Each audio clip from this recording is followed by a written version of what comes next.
करुणेची सावली, ऐसी निरंतर माया मी कुठे न पाहिली.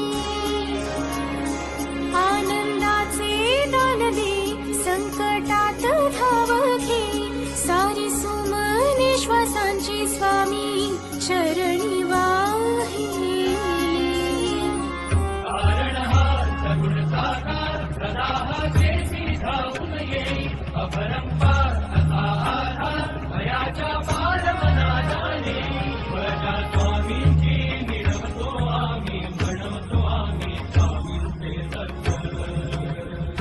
श्री